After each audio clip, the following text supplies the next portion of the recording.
Hello guys, எல்லாரும் எப்படி இருக்கீங்க? எல்லாமே நல்லா இருக்கீங்கன்னு நினைக்கிறேன். இன்னைக்கு நம்ம வீடியோ என்ன பார்க்க போறோம் அப்படின்னு பார்த்தீங்கன்னா, அதாவது போன வீடியோ தொடர்ச்சி தான் இந்த வீடியோ. அதாவது போன வீடியோ லாஸ்ட்ல சொல்லியிருப்பேன் என்னென்ன மாதிரியான செடி வச்சிருக்கேன் அப்படின்னு சொல்லியிருப்பேன். அந்த வீடியோ லாஸ்ட்ல பார்த்தீங்கன்னா, அந்த வீடியோ ஃபுல்லாக வந்துட்டு என்னென்ன மாதிரி செடி வச்சிருக்கேன் அப்படின்னு சொல்லியிருப்பேன். அதில் லாஸ்ட்ல பார்த்தீங்கன்னா, அதை எப்படி இப்படியே பிளான் பண்ணலாம், என்னென்ன மாதிரியான இது இருந்தால் பிளான் பண்ணலாம் அப்படின்னு சொல்லியிருந்தேன். எப்படி ஈஸியாக கார்டன் அமைக்கலாம், மாடியில் எப்படி ஈஸியாக வந்து நம்ம வந்து கார்டன் அமைக்கலாம், எப்படி அதிகபட்சமாக மண் எதுவுமே கீழே இது சிந்தாமல் அதெல்லாம் இருக்குது, சிந்தும் ஒரு சில டைம், பட் அதிகமாக மண் வராமல் இருக்கும்.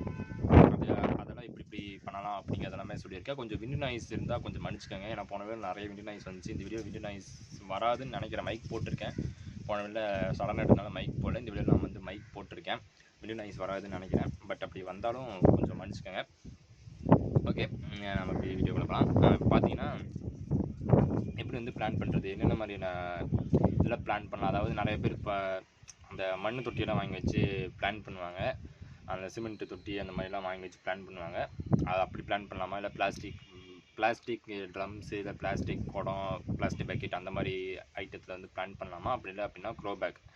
இந்த 3 ஐட்டம் இருக்குது நம்ம வந்து பிளான் பண்ணுறதுக்கு. அதிகபட்சம் பிளான் பண்ணுறதுக்கு இந்த 3 ஐட்டம் இருக்குது நம்ம மாடி மேலே வச்சு பிளான் பண்ணுறதுக்கு. அது இல்லை அப்படின்னா அதை விட இன்னொரு விஷயம் ஒன்று இருக்குது. பட் அது வந்துட்டு கொஞ்சம் எக்ஸ்பென்சிவாகவும் இருக்கும். அதே சமயம் வந்து பார்த்திங்கன்னா மாடியில் வந்துட்டு வீக்காக இருக்கும் நிறைய சான்சஸ் இருக்குது. அந்த மாதிரி நம்ம செட் பண்ணும்போது சான்ஸ் இருக்குமா இருக்காதான்னு தெரில. பட் என்னை பொறுத்த வரைக்கும் அதில் ஒரு 50 to 50% வந்து சான்ஸ் இருக்குது. அதில் வந்துட்டு நமக்கு வந்துட்டு அந்த மாடி வந்துட்டு வீக்காக இருக்குது. அதாவது அதெல்லாம் வீக்காக இருக்குது. என்னென்ன மாதிரி இதுன்னு சொல்லி நம்ம வந்து பார்க்கலாம். சரிங்களா?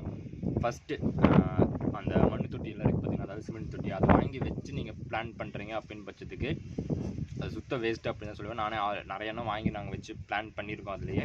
பட் அது சுத்தமாக வேஸ்ட்டாக தான் ஆகும். ஏன் அப்படின்னா அது வேர் வந்துட்டு பெருசாகும் போது என்ன ஆகும் அப்படின்னா, செடியும் சரி செடி பெருசாக பார்த்திங்கன்னா வேர் வந்துட்டு அதிகமாக வந்துட்டு எடுக்கும். அதாவது ரூட்டிங் வந்துட்டு ஏசவாசலாக போகும். மண் ஃபுல்லாமே உங்களுக்கு ரூட்டிங்காக தான் இருக்கும். அப்போ என்ன ஆகும் அப்படின்னு பார்த்தீங்கன்னா, அந்த தொட்டி வந்துட்டு வெடிச்சிடும். அது ஆல்ரெடி வந்துட்டு அந்த தொட்டி வந்துட்டு ஈரமாகவே இருக்கும். திடீர்னு ஒரு பர்டிகுலர் ஸ்டேஜுக்கு அப்புறம் வந்துட்டு அது வெடிச்சிடும். வாங்கி வச்சிங்க அப்படின்னா 2 மாதம் 3 மாதம் நல்லாயிருக்கும். ஆனால் பட் வேரெல்லாம் நிறையா வர ஆரம்பிச்சிருச்சு அப்படின்னா, வேரெல்லாம் நல்லா உள்ளுக்குள்ளே போக ஆரம்பிச்சிருச்சு அப்படின்னா அந்த தொட்டி வந்து வெடிச்சிடும். அந்த மாதிரி தான் எங்களுக்கு பல தொட்டிகள் வெடிச்சிருக்கு. வாங்கின எல்லா தொட்டியுமே அதே மாதிரி தான் வெடிச்சிருக்கு. அப்புறம் அதை வாங்க கிடையாது. அதுக்கப்புறம் பார்த்தீங்கன்னா இன்னொரு விஷயம் என்ன அப்படின்னு பார்த்தீங்கன்னா, இது plastic drums, plastic water can, அந்த பெரிய நான் சொல்கிறது பார்த்தீங்கன்னா 20 லிட்டர் வாட்டர் கேன் நான் காமிக்கிறேன் பாருங்கள். அந்த 20 லிட்டர் வாட்டர் கேன் தான் வந்துட்டு நம்ம வந்து யூஸ் பண்ணுவோம். ஓகேங்களா? 20 லிட்டர் வாட்டர் கேனை, அந்த குடம் அந்த மாதிரிலாம் யூஸ் பண்ணுவோம். அதெல்லாமே பார்த்தீங்கன்னா பெட்டராக இருக்கும், ஓரளவுக்கு ஸ்ட்ராங்காகவும் இருக்கும். அந்த 20 லிட்டர் வாட்டர் கேன்லாம் பார்த்தீங்கன்னா நல்லா ஸ்ட்ராங்காகவே இருக்கும். அதை வந்து நம்ம டபுள் பர்பஸாக யூஸ் பண்ணலாம். ஒரு கேனை வந்துட்டு 2 செடி வைக்கிறதுக்கு யூஸ் பண்ணலாம். அது எப்படிங்கிறத நானும் சொல்கிறேன். அந்த மாதிரி நம்ம வந்து யூஸ் பண்ணிக்கலாம். ஓகேங்களா? அதுக்கும் நமக்கு வந்து யூஸ்ஃபுல்லாக இருக்கும். இதில் பிளாஸ்டிக் யூஸ் பண்ணும்போது ஒரு சில டிஸ்அட்வான்டேஜ் இருக்குது. நீங்கள் குடம் யூஸ் பண்ணுறீங்க பார்த்தீங்கன்னா, அந்த குடம் வந்துட்டு வெயிலில் வைக்க என்ன ஆகுனா இதாகிடும். என்ன சொல்கிறது, வெளுத்து போனதுக்கப்புறம் லைட்டாக தூக்கினாலும் குடம் உடஞ்சி போயிடும். அது ஒரு டிஸ்அட்வான்டேஜ் இருக்குது. அதில் பெருத்த டிஸ்அட்வான்டேஜ் அது ஒன்று இருக்குது. அதுக்கப்புறம் பார்த்தீங்கன்னா இது வாங்கிட்டு வர இதிலே வச்சுருந்தீங்க அப்படின்னு பார்த்தீங்கன்னா, வாங்கிட்டு வர அந்த தொட்டியிலே வச்சுருப்பீங்க. அந்த பிளாஸ்டிக் தொட்டியில் ஒரு சில செடியெல்லாம் பார்த்தீங்கன்னா பிளாஸ்டிக் தொட்டியில் தருவாங்க. அதுவும் நான் வச்சுருக்கேன், அதை காமிக்கிறேன். அந்த மாதிரி தொட்டியில் வந்துட்டு நீங்கள் வந்துட்டு வச்சிங்க அப்படின்னு பார்த்தீங்கன்னா, அதுலேயும் ஒரு இது இருக்குது. செடி பெருசாகும்போது அந்த தொட்டி வந்துட்டு வீணாக போயிடும். அதில் வைக்கவே முடியாது. செடி அவ்வளோ சீக்கிரம் பெருசும் ஆகாது. ஏன்னா சின்னதாக தான் இருக்கும், வேர் போகிறக்கு இடம் கிடைக்காது. அதே சமயம் செடியும் வந்து பெருசாகாது. அதனால் அதுலேயும் வைக்காதீங்க. பெரிய செடி, மேக்ஸிமம் பெரிய செடி அதில் வைக்காங்க. சின்ன செடினா ஓகே விட்டுருங்க, பெட்டர். அதுக்கு அதே இன்னஃபாக இருக்கும், அந்த சின்னதே இன்னஃபாக இருக்கும். பட் பெரிய செடியாக இருக்குது அப்படின்னு பட்சத்துக்கு அதை முடிஞ்ச அளவுக்கு ஸ்டேஜ் பை ஸ்டேஜாக நீங்கள் மாற்றிக்கிட்டே இருங்க. கொஞ்சம் கொஞ்சம் பெருசு பண்ணிகிட்டே வாங்க. அப்போ தான் வந்துட்டு அது வந்துட்டு ஈக்குவலாக வந்துட்டு நம்மளுக்கு வந்து சீக்கிரமாக க்ரோ கிடைக்கும். அந்த மாதிரி வச்சுக்கோங்களேன். அதுக்கப்புறம் பார்த்தீங்கன்னா க்ரோ பேக் வந்து நான் இது வரைக்கும் யூஸ் பண்ணது கிடையாது. க்ரோ பேக் எப்படி நல்லா இருக்கும்னு தெரியும். பட் இப்போ வரைக்கும் நான் யூஸ் பண்ண கிடையாது. ஏன்னா இது இப்போ இருக்கிறதே எனக்கு வந்து இன்னஃபாக இருக்கனால நான் வந்து க்ரோ பேக் யூஸ் பண்ணுறது கிடையாது. இனிமேல் தான் நான் வந்து க்ரோ பேக் மாற்றணும். அதாச்சும் நான் இப்போவும் குடத்துலலாம் வச்சுருக்கேன். ஒரு சில செடியெல்லாம் வச்சுருக்கேன். அந்த குடம்லாம் உடஞ்சிடுச்சு, இதை இத்து போச்சு அப்படின்னு பட்சத்துக்கு தான் வந்துட்டு க்ரோ பேக் மாற்றேன். க்ரோ பேக் பொறுத்த வரைக்கும் நல்லாவே ரிசல்ட் தருது அப்படின்னு சொல்கிறாங்க. அவ்வளோ சீக்கிரம் இத்து போகாது அப்படின்னு வந்து சொல்லிட்டு இருக்காங்க. அதை யூஸ் பண்ணால் தான் தெரியும். நான் யூஸ் பண்ணிவிட்டு அதோட ரிவ்யூ என்ன அப்படிங்கிறத நான் வந்து போடுறேன். அதே மாதிரி பார்த்திங்கன்னா அடுத்து வந்து பார்த்திங்கன்னா ஸ்டாக்கில் ஒரு சில பேர் வைப்பாங்க.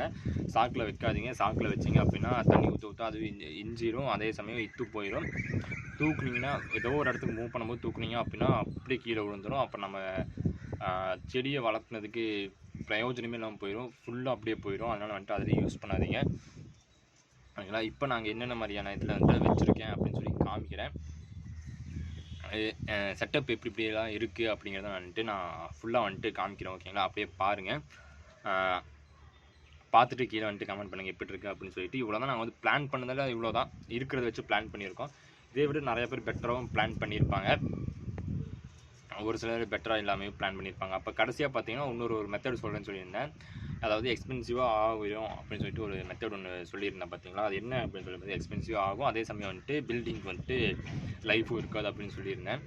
என்ன மெத்தட் அப்படின்னு பார்த்தீங்கன்னா, மேலே வந்துட்டு ஒரு செங்கல் வச்சு நம்ம வந்துட்டு இது மாதிரி கீழே எப்படி வைப்போமோ அதே மாதிரி தான். ஒரு சில இடத்துல பார்த்தீங்கன்னா கீழே வந்துட்டு ஒரு 2 ரோக்கு வந்து செங்கல் வச்சுருப்பாங்க பார்த்தீங்களா. செங்கல் வச்சுட்டு அதுக்குள்ளே மண்ணை போட்டு அதுக்கப்புறம் வந்து செடி நட்டுருப்பாங்க. கீழே கிரவுண்ட் ஃப்ளோரில் வந்து வச்சுருப்பாங்க அந்த 2 செங்கல் ரோ மாதிரி வச்சு, அதுக்கப்புறம் அதுக்குள்ளே வந்து செடி நட்டுருப்பாங்க. அதே மாதிரி தான் இங்கே உங்களோட கைப்பிடி செய்கிற அளவுக்கு, அதாவது அந்த கைப்பிடி செய்கிற அளவுக்கு காமிக்கிறேன் பாருங்கள், வீடியோவிலே காமிக்கிறேன். இந்த கைப்பிடி செய்கிற அளவுக்கு ஈக்குவலாக ஒரு 2 அடி விட்டுட்டு அதே மாதிரி செவுறு கட்டிட்டு அதுக்குள்ளே ஃபுல்லாக மண்ணை போட்டுட்டு நிரப்பிட்டு உங்களுக்கு எவ்வளோ லென்த்துக்கு தேவையோ அந்த லென்த்துக்கு வச்சுட்டு அந்த செவுறு கட்டிக்கிட்டு ஒரு 2 அடி கேப், அதாவது நம்மளோட கைப்பிடி செவருக்கும் அதே சமயம் அதுலேருந்து கைப்பிடி செவருலேருந்து 2 அடி தள்ளி செவுறு கட்டணும். அது உங்களுக்கு எவ்வளோ லென்த் வேணுமோ அந்த லென்த்துக்கு கட்டிட்டு அதுக்குள்ளே ஃபுல்லாக மண்ணை போட்டுட்டு அதுக்கப்புறம் வந்துட்டு அதில் வந்து செடி வைக்கிறது ஓகேங்களா. அந்த மாதிரி வச்சிங்க அப்படின்னா நல்லாவே இருக்கும், பார்க்க போனால் நல்லா இருக்கும், நிறையா செடி நம்ம வைக்கலாம். அதே மாதிரி க்ரோத்தும் நல்லாவே இருக்கும், ஒவ்வொரு செடிக்கும் க்ரோத்தும் நல்லா இருக்கும். ஈஸியாக நம்ம வந்துட்டு சொட்டு நீர் 40 ரூபா போட்டு பார்த்தீங்க சொட்டு நீர் பாசனம், அதெல்லாம் செம்ம ஈஸியாக நம்ம வந்து ரூட் பண்ணி கொடுக்கலாம். அதே சமயம் வந்துட்டு நம்ம தண்ணி வந்துட்டு ஓரளவுக்கு இது பண்ணி பாட்டி மாதிரி கட்டி நல்லாவே இது பண்ணலாம் ஓகேங்களா. ஒரு செடிக்கு தண்ணி ஊற்றும் போது நிறையா செடிகளெல்லாம் வந்து இஞ்சிக்கும் அந்த மாதிரிலாம் நிறைய விஷயங்கள்லாம் வரும். பட் அதில் இருக்கிற என்னென்னா பில்டிங் வந்துட்டு ஊறிக்கிட்டே இருக்கும். பில்டிங் வந்து என்ன சொல்கிறதுனா, தண்ணி ஊற்ற அந்த பில்டிங் வந்துட்டு ஈரமாயிட்டே இருக்கும்போது என்ன ஆகும் அப்படின்னு பார்த்தீங்கன்னா பில்டிங்கோட லைஃப் வந்து போகிறதுக்கு நிறையா வாய்ப்புகள் இருக்குது. இப்போ நம்ம ஊற்றும் போதே எக்ஸஸாக இருக்கிற தண்ணியெலாம் கீழே போகும். அப்படி கீழே போகும்போதே நம்மளுக்கு வந்துட்டு அப்போவே கொஞ்சம் கொஞ்சம் கீழே போனாலே நம்மளுக்கு ப்ராப்ளம் அவ்வளோக்கு வராது. ஆனால் அது பொறுத்த வரைக்கும் கீழே எதுவுமே இருக்காது, டேரெக்டாக நம்மளுக்கு கீழே அப்படி இறங்கிட்டு இருக்கும். மண்ணும் நம்ம கீழே தான் வச்சுருப்போம், டேரெக்டாக இஞ்சிடும். அந்த இடம் எப்பவுமே ஈரமாகவே இருக்கும். நீங்கள் பில்டிங் கீழே போய் பார்க்கும்போது அந்த மேலே ரூஃப் மேலே பார்த்தீங்க அப்படின்னா அங்கே ஃபுல்லாக ஈரமாகவே இருக்கும். அதனால தான் வந்துட்டு அதே செவுறு எல்லாமே வீக்காகி போயிடும். அதனால வந்துட்டு அந்த மெத்தட் வந்துட்டு டேஞ்சர் அப்படின்னு சொல்லுங்க. 50% ரிசல்ட் கொடுக்கும், 50% ரிசல்ட் நெகட்டிவாகவும் இருக்கும். அது எப்படி நம்ம எப்படி பண்ணியிருக்கோம், தண்ணி இறங்காத அளவுக்கு நம்ம ரெடி பண்ணி பண்ணோம் அப்படின்னா அது வந்துட்டு இது பாசிபிள் அப்படின்னே சொல்லலாம்.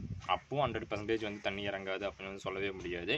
அதனால தான் 50% நம்மளுக்கு பாதிப்பு இருக்கும், இல்லாமலும் இருக்கும். அந்த மாதிரி நான் சொல்லியிருக்கேன் நினைக்கிறேன். இந்த வீடியோ உங்களுக்கு பிடிச்சிருக்கும் அப்படின்னு நினைக்கிறேன். அப்படி பிடிச்சிருந்துச்சு அப்படின்னா கீழே இருக்கிற லைக் பட்டனை தட்டி விட்டு போட்டு அப்படியே பக்கத்தில் இருக்கிற ஷேர் பட்டனை கிளிக் பண்ணி உங்கள் ஃப்ரெண்ட்ஸுக்கெல்லாம் ஷேர் பண்ணி விட்டு போட்டு அவங்களையும் சப்ஸ்கிரைப் பண்ண சொல்லிவிட்டு அப்படியே பக்கத்தில் இருக்கிற பெல் ஐக்கனை கிளிக் பண்ணிங்க அப்படின்னா அது ஆளுங்கிற ஒரு ஆப்ஷன் வரும். அந்த ஆளுங்கிற ஒரு ஆப்ஷன் கொடுத்து வச்சிட்டிங்க அப்படின்னா நான் எப்போ வீடியோஸ் அப்லோட் பண்ணுறோம் அப்போலாம் உங்களுக்கு நோட்டிஃபிகேஷன் வரும்.